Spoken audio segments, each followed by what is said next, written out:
그렇다면은 윤석열 대통령과 어떻게 시너지 효과를 내고 있을까요? 저희가 최근 지지율 한번 가져와 봤습니다. 같이 한번 보시죠. 윤석열 대통령 직무수행 평가 최근에 소폭 상승을 했다 이런 분석들이 나오면서 긍정 31, 그래도 부정은 아직 60%대에 머물고 있습니다. 소장님께 여쭤볼게요. 한동훈 법무부 장관과 어떻게 케미가 잘 맞아서 지금 시너지 효과를 내고 있는 것처럼 보이시는지 어떠십니까? 케미가 맞아서 시너지 효과가 나오면 저런 지지율은 안 나오죠. 그러니까 좀 더 많이 나와야 되지 않겠습니까? 지금 중요한 거는 뭐 보완제건 뭐건 뭐 많은 논란이 사실 한동훈 장관을 중심으로 벌어지고 있어요. 그만큼 아까 우리가 지지율에서 봤지만 장관이 10%고 나머지 지금 여당의 정치 지도자들이 한 자릿수도 굉장히 낮은 걸로 나온 건 매우 이례적입니다. 네. 근데 여당이 비상 상황이 아닌가요? 비대위 지금 꾸리고 있잖아요. 비상 상황 맞죠? 네. 제일 중요한 거는 지금 한동훈 장관이 이번에 안 나오면 선거가 질 수도 있겠다라는 위기 의식이 지금 한 장관에게 많은 지지율이 모아지는 이유거든요.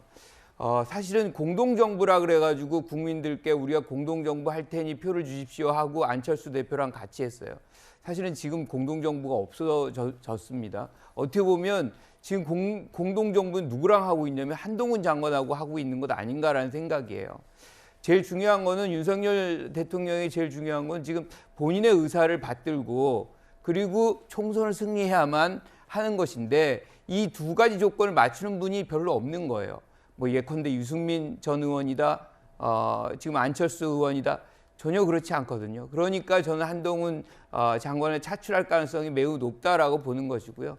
왜냐하면 총선에서 지면 대선도 없고 아무것도 없어요. 거의 뭐 지금과 같은 상황이 계속 반복적으로 갈 수밖에 없기 때문에 모든 역량을 다 총선에 쏟아 부을 것이기 때문에 저는 반드시 차출할 것이다 이렇게 봅니다. 네, 자, 이 윤석열 대통령의 지지율 가운데서 긍정평가의 이유에는 공정과 정의도 많았지만요, 이 부정평가의 이유에는 소통 미흡도 상당히 많은 부분을 차지했습니다. 대통령이요 소통을 했는데요, 그래서인지 대표팀과 16강의 기적을 이룬 대표팀과 전화를 했다고 해요, 변호사님. 손흥민 선수 뭐 벤투 감독과 직접 통화도 했다던데요. 그렇습니다. 저희 월드컵 16강 진출 우리 소식 보고 국민 여러분들 많이 기뻐하셨을 거고 뭐 저도 뭐 국민의 한 사람으로서 정말 기뻤는데요. 거의 기적을 이룬 대표팀의 신화가 됐습니다. 윤석열 대통령도 축전도 SNS를 통해서 보냈고 메시지도 보냈고요. 직접 벤투 감독 그리고 손흥민 선수와 통화를 했다고 합니다. 벤투 감독에게는 그 리더십 그리고 그 선수들이 감독을 존경하고 잘 따라서 좋은 결과가 나왔다라는 부분을 굉장히 치하했고요. 손흥민 선수에 대해서는 특히 그 얼굴 괜찮냐 이렇게 물어봤다고 하더라고요. 네. 많은 국민들도 우려하셨을 텐데 손흥민 선수가 나라를 위해서 한 번 바치겠다는 또 결연한 의지를 또 대통령과의 통화에서 얘기를 했다고 하니까 참 감동적인 얘기가 아닐 수 없는데요. 그렇다 하더라도 손흥민 선수가 다치지 말고 그리고 이제 브라질 전에서도 더 많은 성과를 내서 우리 대표팀이 승리하는 거 당연히 온 국민이 오랜만에 여야 할 것 없이 정치 진영 할 것 없이 같이 함께 하나 되는 모습을 보여주는 것 같아서 참 깊은 날이었던 것 같습니다. 그런데 위원님 보니까 당연히 뭐 대통령으로서 축하할 일이고 한데 일부 네티즌들 사이에서는 이런 얘기도 있더라고요. 대통령이 이 대표팀의 어떤 성과에 편승하려고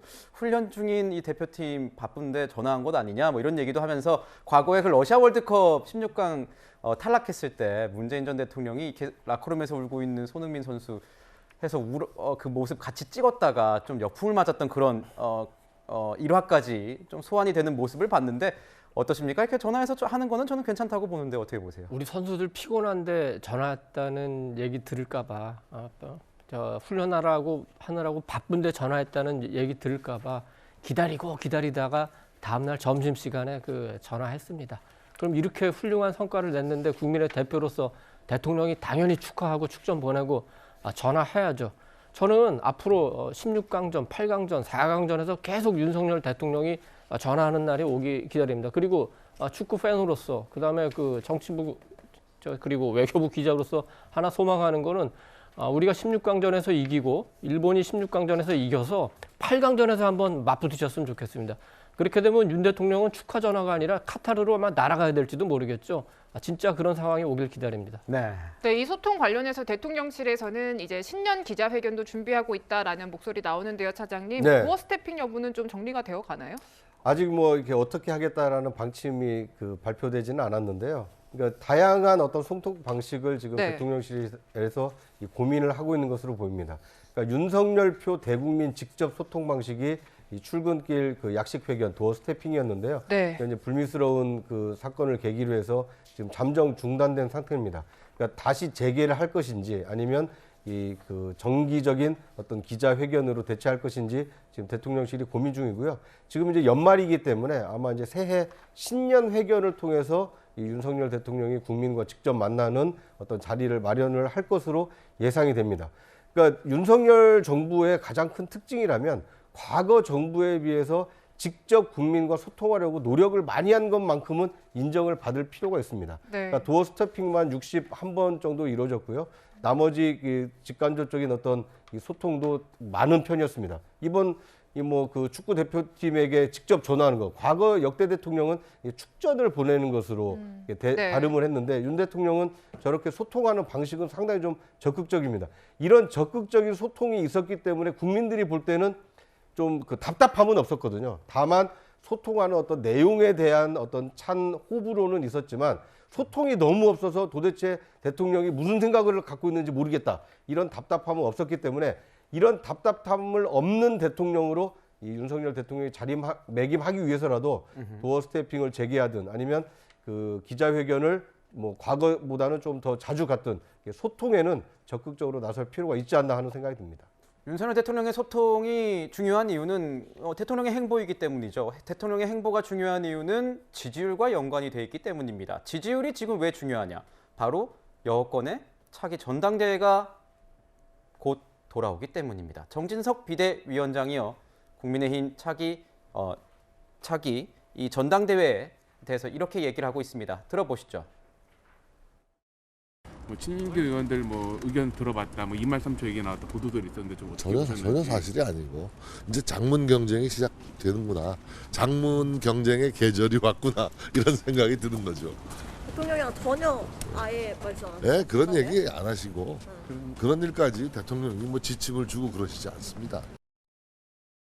윤 대통령의 연쇄 관저 회동, 그러니까 국민의힘 지도부뿐만 아니라 친윤그룹과 연쇄적으로 이 관저에서 만찬 회동을 하면서 그 뒤부터 전당대회 시기가 빨라지고 있다, 이런 분석들이 나오고 있습니다. 그러면서 나오고 있는 게 2월 말 3월 초에 전당대회 시기가 이미 정해지고 있는 것 아니냐, 그쪽으로 가고 있는 것 아니냐, 이런 얘기가 나오면서 룰 세팅 작업 또한 지금 지도부, 그러니까 정진석 비대위원장의 지도부, 친윤계 성향이 강한 정진석 비대위원장 지도부의 의향대로 갈 가능성이 높지 않느냐, 이런 얘기가 나오고 있습니다. 그러면서 9대1 이런 얘기가 나오고 있어요. 9대1이 뭡니까, 소장님? 9가 이제 당원들의 표고요. 예. 1이 이제 국민 여론조사를 하는 모양이에요. 그런데 제일 중요한 건 우리 정당 정치에 있어서 제도적 안정성이 제일 중요합니다. 그래서 투명하게 예측 가능성을 높여야만 국민들이 더 참여하고 지지를 모으고 이럴 텐데 이게 상황 따라서 자꾸 전대 룰을 바꿔요. 지금 왜 바꾸느냐, 9대1로. 지금 7대3 아니에요? 그래서 어떻게 보면 이제 많은 정당들의 그 전대 룰의 추세가 국민들의 참여를 확대하는 추세거든요. 근데 이제 지금 거꾸로 가겠다는 거거든요. 그래서 당원 중심의 대표를 뽑겠다는 건데 이거는 당원의 영향력을 많이 행사할 수 있는 친윤계가 중심이 돼서 원하는 이제 후보를 뽑겠다는 그걸로 해석을 할 수밖에 없어요.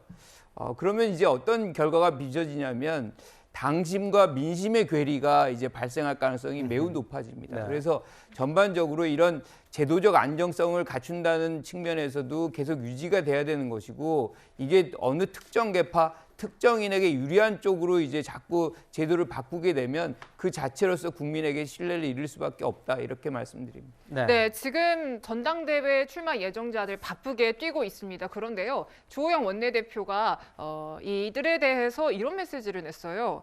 총선에서 이길 수 있는 확신이 있는 사람이 안 보인다는 게 당원들의 고민이다라고 했는데요. 왜 그랬을지 궁금하고요, 위원님. 당권 주자들이 들으면 참 서운할 것도 같습니다. 뭐 우선은 주호영 그 원내대표 본인은 그런 후보로 뭐 생각하시는 측면이 있어서 말씀하셨는지 모르는데 이번 전당대회에서 이제 가장 중요한 거는 그 이준석 전 대표, 그다음에 이후에 이제 주호영 비대위원장 거쳐서 정진석 비대위원장, 지금 계속 새 지도자 계속해서 조금 그 좀 불안정한 상황에서 당을 이끌어오지 않았습니까? 그러니까 당권을 안정시켜서 지금 경제 위기, 안보 위기 상황인데 어떻게 그 윤석열 정부와 협력하고 윤석열 대통령과 협력해서 이 나라를 안정적으로 이끌어가는가 이게 가장 중요하겠죠.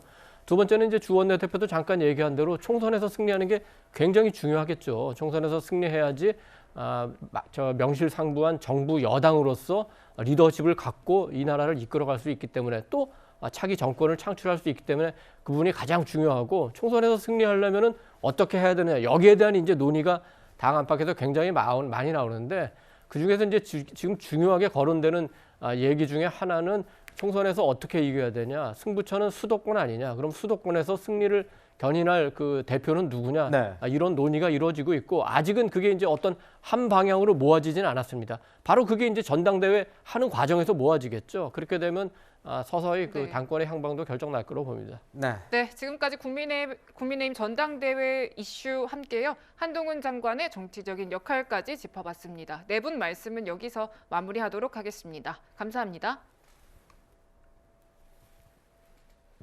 저희는 60초 뒤에 다시 돌아오겠습니다.